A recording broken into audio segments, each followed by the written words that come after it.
ETF index mutual funds నేర్చుకుని stock మార్కెట్లో రాణించాలనుకుంటున్నారా? వెంటనే ఈ నెంబర్కి కాల్ చేయండి. అందరికీ నమస్కారం. నిన్న ఏదైతే నా బర్త్డే పార్టీ జరిగిందో ఒక చిన్న ఇంట్లో పార్టీ లాగా, ఒక ఫ్యామిలీ ఫంక్షన్ లాగా జరుపుకోవాలన్న ఒక ఉద్దేశంతో ఆ రిసార్ట్లో మా అమ్మా నాన్నల కోరిక మేరకు మా అమ్మా నాన్నలతో కలిసి, మా ఫ్యామిలీ మెంబర్స్తో కలిసి నేను జరుపుకోవడం జరిగింది. అక్కడ మా అమ్మా నాన్న ఫ్రెండ్స్, మా ఫ్యామిలీ ఫ్రెండ్స్, మా టీమ్ మెంబర్స్ మాత్రమే ఉండడం జరిగింది. అండ్ అట్లనే లిక్కర్ ఉండడం జరిగింది, సౌండ్ సిస్టమ్ ఉండడం జరిగింది. సో సౌండ్ సిస్టమ్కి, లిక్కర్కి పర్మిషన్ తీసుకోవాలని చెప్పి నాకు అస్సలు అవగాహన లేదు, ఐడియా కూడా లేదు. అది అనుకోకుండా సడన్గా ప్లాన్ చేసుకొని వెళ్ళిపోవడం జరిగింది అక్కడ. సో అందుకు నాకు అవగాహన లేదు, లేకుంటే నేను డెఫినెట్లీ నేను తీసుకునేదాన్ని. నాకు అసలు గైడెన్సీయే లేదు. ఎవరైనా గైడ్ చేసినా కూడా నేను పర్మిషన్ తీసుకునేదాన్ని, లేకపోతే నేను ఎందుకు ఇలా తెలిసి చెయ్యను కదా. సో ఇదంతా ఇలా తెలిసి అయితే నేను తప్పు చేయలేదు, తెలియకుండా ఇది జరిగిపోయింది. అండ్ అక్కడ లోకల్ లిక్కర్ తప్ప అసలు వేరే ఏ ఇతర పదార్థాలు, మత్తు పదార్థాలు కానీ వాడడం అసలు జరగలేదు. అక్కడ దొరకలేదు కూడా, పోలీసులు సెర్చ్ చేసినా కూడా. అండ్ అక్కడ ఎవరికైతే పాజిటివ్ వచ్చింది అని చెప్పి పోలీసులు చెప్తున్నారో ఆయన ఎక్కడో ఒక చోట తీసుకున్నాడు, ఎప్పుడో తీసుకున్నాడు అని చెప్పి తేలిందని చెప్పి పోలీసులే చెప్పారు. అండ్ అది ఇన్వెస్టిగేషన్ కూడా జరుగుతుంది. మేము కూడా పోలీసులకు కోఆపరేట్ చేస్తున్నాము. అండ్ నేను ఎందుకు ఇలా చేస్తాను, అసలు నాకు తెలిసి ఎందుకు చేస్తాను, మా అమ్మా నాన్నలతో దట్టు, మా అమ్మా నాన్నలు పెట్టుకొని ఇలాంటివి నేను ఎంకరేజ్ చేస్తానా, ఇలాంటివి చెప్పండి. అండ్ ఒక రోల్ మోడల్గా, ఒక ఇన్స్పిరేషనల్గా ఉండాలని అనుకుంటాను, కానీ నేను ఇలా ఎందుకు నేను చేస్తాను. సో ప్లీజ్ దయచేసి మీడియా మిత్రులకు నా విన్నపం ఏంటంటే, ఆధారాలు లేని అభియోగాలు నా మీద అస్సలు మోపద్దు ప్లీజ్.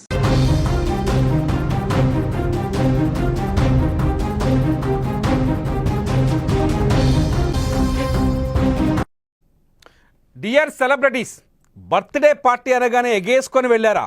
అంతే సంగతులు. మీరు అడ్డంగా బుక్ అయ్యే ప్రమాదం ఉంది. ఎవరు పడితే వాళ్ళు పిలిస్తే వెళ్ళారా, మీరు ఇరుక్కుపోవటం ఖాయం. పార్టీలకు వెళ్ళేటప్పుడు జాగ్రత్త.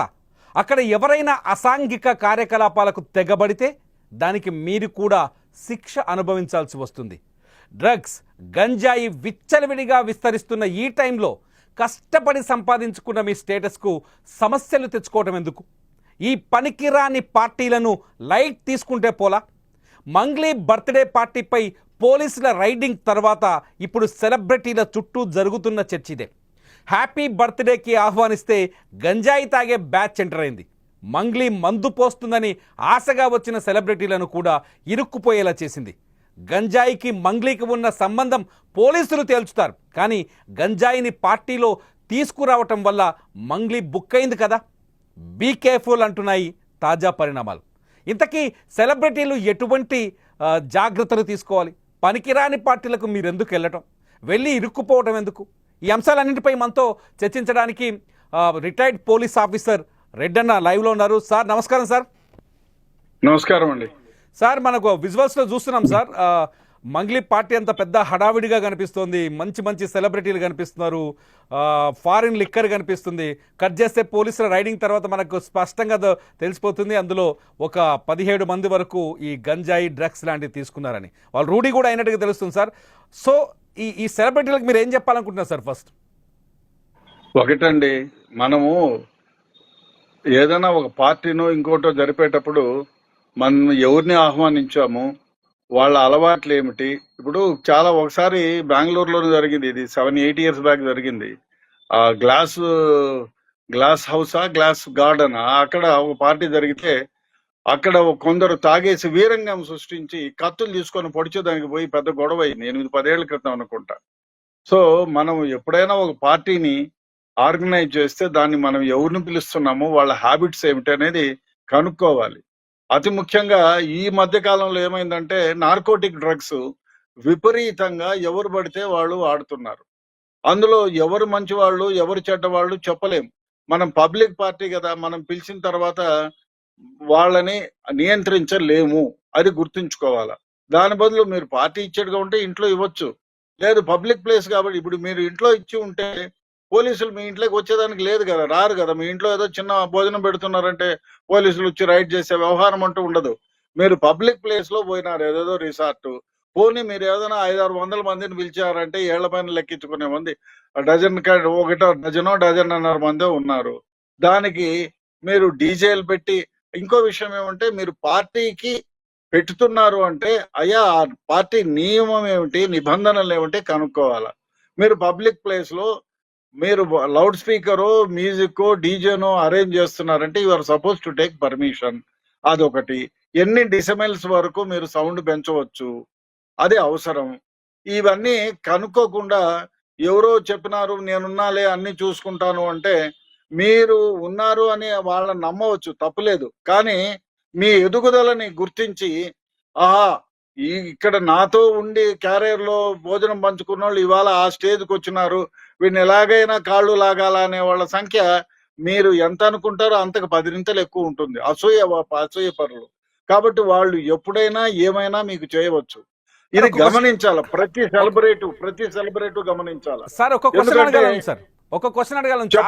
చాలా సార్లు అనిపిస్తుంటది ఇటువంటి పార్టీలలో ఈ గంజాయి పార్టీ కావచ్చు, ఇలా మందు ఉందని, విదేశీలు ఫారిన్ లిక్కర్ ఉందని, సినిమా సెలబ్రిటీలు వచ్చారు, ఇందులో గంజాయి తాగుతున్నారు, ఈ ఇన్ఫర్మేషన్ ఎట్లా బయటకు పోతుంది సార్? అంతా బంధువులు చుట్టాలు దోస్తులే కదా సార్? అదే కదా నేను చెప్పేది. మీరు ఎవరినో పిలవకుండా పోయి ఉంటారు, వాళ్ళకి మండింటుంది, వాళ్ళు మిమ్మల్ని ఎక్కడ చేసుకుంటున్నారు అక్క, ఎక్కడ చేసుకున్నారు చెల్లి అని మాట్లాడి ఉంటారు. మీ ఇన్ఫర్మేషన్ అంతా తీసుకొని ఉంటారు. లేదు మీ మేనేజర్కి ఫోన్ చేస్తే చెప్తాడు కదా, వాడు చెప్పి ఇక ఇన్ని గంటల నుంచి ఇంతమందిని పిలిచామని చెప్తారు, అయిపోయా. వాళ్ళకి ఇన్ఫర్మేషన్ ఇస్తారు. మీకు కాని వాళ్ళు ఉంటారనేది ఒకటి. మీరు సమాజంలో తక్కువ స్థాయి నుంచి ఎదుగుతున్న మీ కష్టాతీతంతో మీరు కష్టపడి ఎదుగుతున్నారు అంటే మీ స్థాయిలో ఉండి ఏమీ పనికి రాకుండా పోయిన వాళ్ళ సంఖ్య అదృష్టం అందరికీ కలిసి రాదు, కొందరికే వస్తుంది. 1000 మంది ప్రయత్నిస్తే ఒక 10 మందికి వస్తే చాలా గొప్ప, అందులో మీరు ఒకళ్ళు. అది గుర్తించాలా. ఈ 1000 మంది మీతో పాటు ప్రయత్నించిన వాళ్ళు మీరు ఎదుగుతారు అని సంతోషపడడం కంటే అబ్బా నాతో పక్కన కూర్చున్నాడు ఇంత పెద్దగా ఎదిగిపోయాడు, వీడిని ఎలాగా బదనాం చేయాలనే వాళ్ళ సంఖ్య వేలల్లో ఉంటుంది. కాబట్టి మీరు గుర్తెరగాల. ఎవరైనా మీకు అంటే మీతో ప్రేమగా ఉండి మీ వెనకాల గోతులు తవ్వేవాళ్ళు ఎవరో ఇన్ఫర్మేషన్ ఇచ్చింటారు, లేకపోతే పోలీసులు ఏమో కలగంటారా. అందులో చేవెళ్లలో మారుమూల ప్రదేశంలో డెఫినెట్ గా ఎవరో ఎవరు ఇచ్చింటారు. అదన్నా జరిగిండాలా, 100కి 100 పాళ్ళు అదే జరిగి ఉంటుంది. లేదా విచ్చలవిడిగా సౌండ్ పెట్టి అర్ధరాత్రి కూడా హంగామా చేసి ఉంటే ఏందో ఈ కర్మ చూద్దామని. అదే ముఖ్యంగా ఈ చేవెళ్ల ఏరియాలో రిసార్ట్స్ చాలా ఉన్నాయండి. చిన్న ప్రతి ఇల్లు ఒక 4 ఎకరాల్లో ఒక ఇల్లు కట్టడం, ఆ రిసార్ట్ లాగా ఇవ్వడం, అది మామూలు పరిపాలన అయిపోయింది. సెలబ్రిటీలకు అది కూడా ఇచ్చేయడం అది తప్పులేదండి. రెంట్కి ఇవ్వచ్చు. రెంట్కి ఇచ్చి అయ్యా బాబు మీరు సౌండ్ పెడితే నేను ఒప్పుకోను, ఇంతవరకే ఉండాలా, ఇదే ఉండాలా అని ఓనరు ఒక డిక్లరేషన్ ఫామ్ మీద సంతకం పెట్టించుకోవాలా. ఆ డీజే ఎవడు అరేంజ్ చేశాడో వాడికి కూడా చెప్పాలి, అరే బాబు ఇంత సౌండ్ అయితే పెట్టాలని. ఆడుండేది ఉడ్డామని 10 మంది 12 మందికే మీరు అంత సౌండ్ పెట్టుకోవాల్సిన అవసరం ఏముందండి? దానివల్ల ఇప్పుడు ఒక కల్చర్ చాలా స్పష్టంగా కనిపిస్తుంది సార్. ఎవరు బర్త్డే చేసుకున్న చిన్న సెలబ్రిటీ కావచ్చు, పెద్ద సెలబ్రిటీ కావచ్చు, సినిమా యాక్టర్లు కావచ్చు, రాజకీయ నాయకుడు కావచ్చు, రియల్ ఎస్టేట్ చేసేవాళ్ళు కావచ్చు, పైసలు ఉన్నాయంటే చాలు ఫామ్ హౌస్లోకి వెళ్ళిపోతున్నారు బర్త్డే పార్టీలని. ఈ కల్చర్ వల్ల అసాంఘిక కార్యకలాపాలు పెరిగిపోవట్లేదా? ఈ డ్రగ్స్, గంజాయి, ఈ విదేశీ మద్యం ఇవన్నీ ఇంకో క్రైమ్ని పెంచే దిశగా వెళ్ళట్లేదా? అది కాకుండా మీ పర్సనల్ మీరు ఇంతకాలం కష్టపడి ఇటుక పేర్చుకున్న వస్తున్న మీ ఏదైతే పేరు ప్రతిష్టలు అన్ని మంటగరిచిపోలే ఒక రాత్రితో. అది ఎందుకు ఆలోచించరు? అయ్యా నువ్వు ఏం బర్త్డే పార్టీ ఏం ఎన్నాళ్ళు చేసుకున్నావా? లేదు కదా. ఇవాళ భగవంతుడి దయ వల్ల నీకు పేరు వచ్చింది, 10 రూపాయలు డబ్బులు వచ్చాయి, దాన్ని కాపాడుకోవాలి. బర్త్డే పార్టీ చేయండి, తప్పులే. ఉదయం గుడికి వెళ్ళండి, 100 మందికి దానం చేయండి, భోజనాలు పెట్టండి, మంచిదే కాదనలా. మీ స్నేహితులకి శ్రేయభిలాషులకి భోజనాలు పెట్టాలనుకుంటే ఆ పద్ధతి వేరే. ఇదేం పద్ధతి అంటే మనకి ఎప్పుడూ లేని సాంప్రదాయం ఇది. అది ఊరి బయట పోయి 10-15 మంది కోసం అంత రిసార్ట్లోకి పోయి అంత సౌండ్ పెట్టి ఆ విదేశీ మద్యం కూడా మీరు కొన్నారా? ఎక్కడ మనం మామూలుగా ఏమైతుందంటే ఎయిర్పోర్ట్ లో వచ్చేటప్పుడు ఎవరికొకరికి ఇద్దాం కదా అని 2 బాటిల్లు తెస్తాం, అది పర్మిషన్తో. మీకు 2 ఫుల్ బాటిల్ పర్మిషన్ ఉంటుంది, మీరు తెచ్చుకుంటారు. అట్లా నా బర్త్డే పార్టీకో ఇంకో దానికో ఎక్కడెక్కడో పోయినప్పుడు 4 బాటిల్లో 8 బాటిల్లో కలెక్ట్ చేస్తారు. ఇట్లాంటప్పుడు తీసుకుంటే అది you cannot explain for that కదా. నేనే తెచ్చాను, నేనే కొన్నాను, లేదు మీ బోటు ఫ్రెండ్ ఎవరో పోతా ఉంటే 2 బాటలు తెప్పించుకున్నాను, అట్లా 4 పోతే 8 బాటలు తెచ్చుకున్నామంటే how are you going to explain for that? నువ్వు ఎందుకు చెప్తావు అయ్యా నేనే కొన్నాను ఇచ్చినానని? మళ్ళా మీ స్టేట్మెంట్ రికార్డ్ చేయాలి. అదంతా తలనొప్పి వ్యవహారం. ఏది ఏమైనా ఇప్పుడు ఈ బర్త్డే పార్టీలో మంగ్లీ బర్త్డే పార్టీలో పాల్గొన్న వాళ్ళు ఇప్పుడు 17 మంది దాకా గంజాయి తీసుకున్నట్టు తెలిసినట్టుంది. డిఆర్ఎస్ కింద కేసులు పెట్టినట్టుగా అర్థమవుతుంది. ఈ బర్త్డే పార్టీలో పాల్గొన్న ఇతరులకి ఏమైనా విచారణ ఎదుర్కొనే అవకాశం ఉందా? ఇందులో వాళ్ళు కూడా ఈ చిక్కులు ఇరుక్కున్నట్టయినా కొంత లేదండి. ఎవరైతే ఇప్పుడు మామూలుగా మద్యం తాగడం నిషేధం కాదు, ఎక్కడైనా మద్యం తాగవచ్చు. ఒకటి మద్యం తాగి మీరు ఏదైనా గొడవ చేసి ఎవరితోనో గొడవ పెట్టుకుంటే ఇట్ ఈస్ అన్ అఫెన్స్. 2 విదేశీ మద్యం ఎవరైతే సప్లై చేశారో వాళ్ళ దగ్గర అయ్యా వితౌట్ ప్రాపర్ బిల్ మీరు ఎక్కడ నుంచన్నా ఈ ఎయిర్పోర్ట్ లో నుంచి కొన్నిసార్లు నేను assistant commissioner of police Begumpet airport లో ఉన్నప్పుడు నన్ను 100 మంది అడిగేవాళ్ళు, రే నాయన అదంతా లేని తలనొప్పులరా అని చెప్పేవాడిని. అట్లా ఎయిర్పోర్ట్ లో నుంచి ఏదో ఒక మార్గంగా, ఎందుకు చెప్పాలి, అందరూ హానెస్ట్ గా ఉండరు కదండి. డెఫినెట్ గా 90 మంది హానెస్ట్ గా ఉంటే 10 మంది డిజానెస్ట్ గా ఉండేవాళ్ళు ఉంటారు. ఎయిర్పోర్ట్ లో ఏదో ఉదాహరణ కలెక్షన్ చేసిన బాటిల్స్ బయట అమ్మిన సందర్భాలు ఉన్నాయి. అంతెందుకు మిలిటరీ వాళ్ళకి ఇచ్చే బాటిల్ తాగిన వాళ్ళు మిలిటరీలో ఉన్నారు కదా, వాళ్ళు బయటకు వచ్చి అమ్ముకుంటారు. అది వాళ్ళు అమ్మినంత వరకు ఓకే, ఆ కొన్నోడు తప్పే కదా అది. ఆ విధంగా విదేశీ మద్యం వచ్చింది, అది 10 మందా 12 మందా 15 మందా అని కాదు కదా, విదేశీ మద్యం ఎక్కడి నుంచి వచ్చింది, అది ఒక పెద్ద క్వశ్చన్. అది వాళ్ళు తప్పు చేస్తే వాళ్ళు ఇప్పుడు గంజా తాగింటారు, నార్కోటిక్స్ ఏదైనా సేవించుంటారు, వాళ్ళు డెఫినెట్ గా. అది కాకుండా ఆ నార్కోటిక్ పాకెట్స్, గంజాయి పాకెట్స్ కానీ ఓపియం కానీ ప్రతిది ఏదైనా కానీ నార్కోటిక్ డ్రగ్ వాళ్ళ సమక్షంలో దొరికితే ఆర్గనైజర్ కూడా డెఫినెట్ గా దే విల్ క్వశ్చన్, వాళ్ళని కూడా యాడ్ చేస్తారండి ఆర్గనైజర్ ని కూడా. అయితే వాళ్ళ పర్సన్ లో ఏమైనా దొరికితే వాళ్ళు సేవించి ఉంటే, నిజం చెప్తే సేవించి వాళ్ళని ఎప్పుడు కేసులు పెట్టం, సేవించి ఉంటే.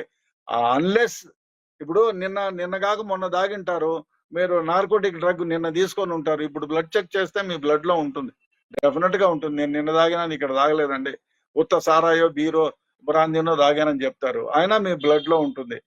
What ever it is, you are a victim. ఏమంటే end user is a victim. మీరు తెచ్చి మా ఫ్రెండ్ పార్టీలో నా పార్టీలో నేను హ్యాపీగా అందరినీ ఈ నార్కోటిక్ డ్రగ్ ని సప్లై చేసి ఆనందపరచాలని మీరు కొంటే you are also an offender. ఇక్కడ ఒక ప్రచారం జరుగుతుంది సార్. ఇక్కడ విదేశీ మద్యం బాటిల్ మనకైతే విజువల్స్ కూడా స్పష్టంగా కనిపిస్తున్నాయి. విదేశీ మద్యం బాటిళ్లతో పాటు గంజాయిని కూడా తీసుకొచ్చి పంచారు, సరఫరా చేశారంటుంది. అప్పుడు వీళ్ళు ఎదుర్కొనే కేసులు ఏంటి, ఎటువంటి చట్టపరంగా ఎటువంటి సమస్యలు ఎదుర్కోవాల్సి వస్తుంది? అదే డెఫినెట్ గా ఇన్వెస్టిగేషన్ లో ఎవరు సప్లై చేశారు, ఆయన ఎక్కడి నుంచి తెచ్చారు, ఇదంతా నార్కోటిక్ యాక్ట్ లో హూ ఎవర్ సప్లైస్ వాళ్ళు పెడలర్స్ కిందకి వస్తారండి. అది చైన్ తీసుకుంటారు, వీడికి ఎవడు సప్లై చేశాడు, వాడు ఎక్కడి నుంచి తెచ్చాడు, వాడికి ఎవరు సప్లయరు అని ఇదంతా చైన్ ఇన్వెస్టిగేషన్ ఉంటుంది. ఎవరితో చేశారు, వీడి దగ్గర దొరికితే అన్యూజ్డ్ దొరికితే it is also a big offence. You will be arrested, you will be sent to jail. అది ఎవరు కొన్నారో అదంతా you have to explain and all that. అది డెఫినెట్ గా ఎవరైతే ఆర్గనైజర్ ఉన్నారో వాళ్ళకి కేసు అవుతుందండి. అది నార్కోటిక్ యాక్ట్ కింద. మీ సమక్షంలో దొరికితే మీ పర్సులోనో మీ ప్రదేశంలోనో దొరికితే you have to explain for that. Mangli ఏమైనా ఇప్పుడు చట్టపరమైన ఫేస్ చేయాల్సి వస్తుందా, చట్టాన్ని ఫేస్ చేయాల్సి వస్తుందా? ఇప్పుడు ఆమె తెచ్చినట్టు ఆమె అందరికీ సప్లై చేసినట్టు ఆధారాలు ఉంటే డెఫినెట్ గా ఆమె కూడా ఇబ్బంది పడాల్సిన అవసరమే లేదు. వాళ్ళంతకు వాళ్ళు తెచ్చుకొని నాకు తెలియకుండా నేను ఏదో భోజనం పెడతానని పిలిచాను, సారాయి బాటలు కూడా వాడే తెచ్చుకున్నానండి, మాకేం సంబంధం లేదు. ఆ మ్యూజిక్ మా వాడు అరేంజ్ చేశారు, దానికి మ్యూజిక్ పెట్టినందుకు ఏదో ఫైన్ వేస్తారు. Music is not an offence, పెద్ద అఫెన్స్ కాదు. Disturbing the public peace and tranquillity కింద ఏదో దానికి ఫైన్ వేస్తారు. Music the it is not a big offence. ఒకటి without taking permission using foreign liquor in a public place is an offence, మళ్ళీ అది కూడా చిన్న అఫెన్సే. కానీ నార్కోటిక్ సప్లై చేసినారనో నార్కోటిక్స్ యూజ్ చేసినారనో వాళ్ళ పొజిషన్ లోనో దొరికితే డెఫినెట్ గా it is a bigger offence.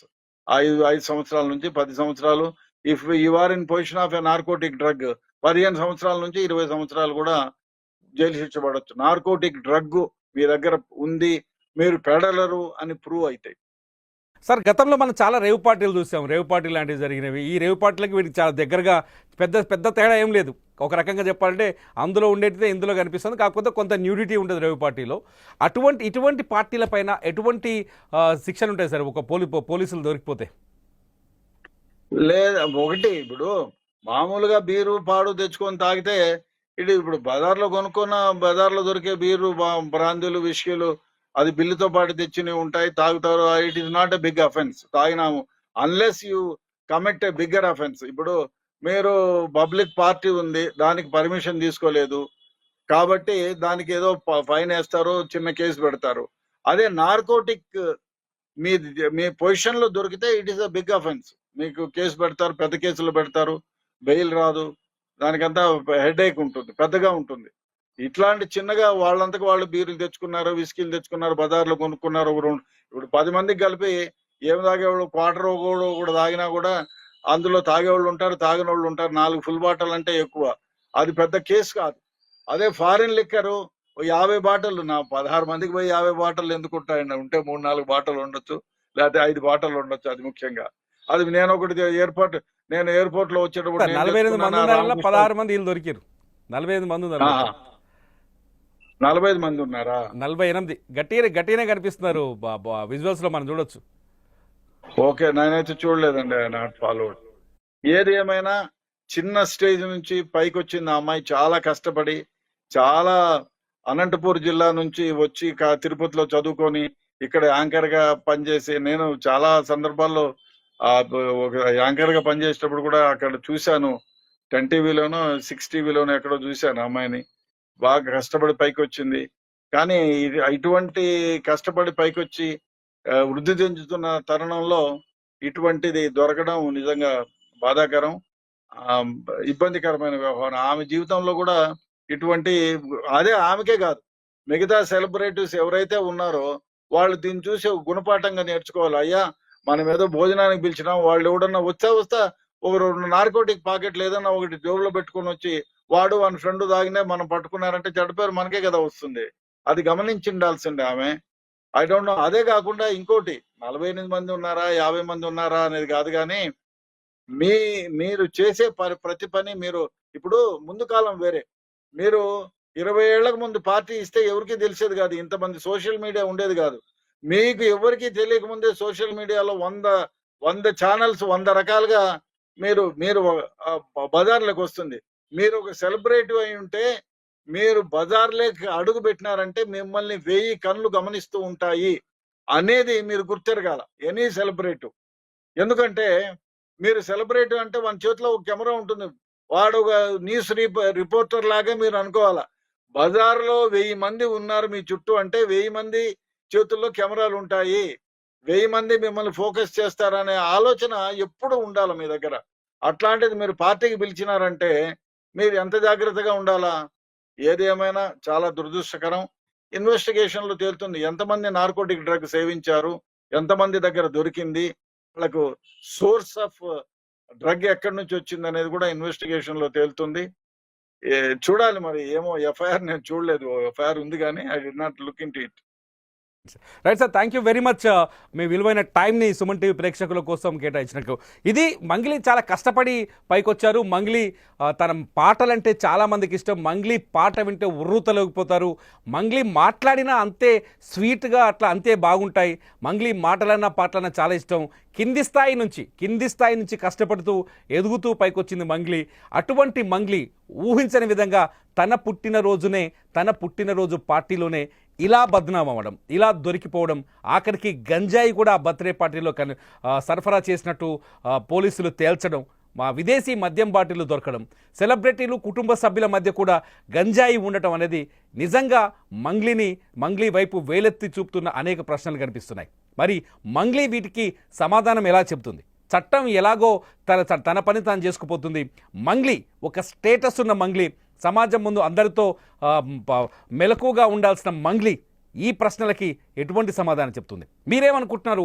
ఈ వీడియో కింద ఖచ్చితంగా కామెంట్ చేయండి. మంగ్లీ పైన చట్టపరమైన చర్యలు తీసుకోవాలా వద్దా, ఏం చేయాలి? మీరు మీ అభిప్రాయాన్ని ఈ వీడియో కింద రాయండి.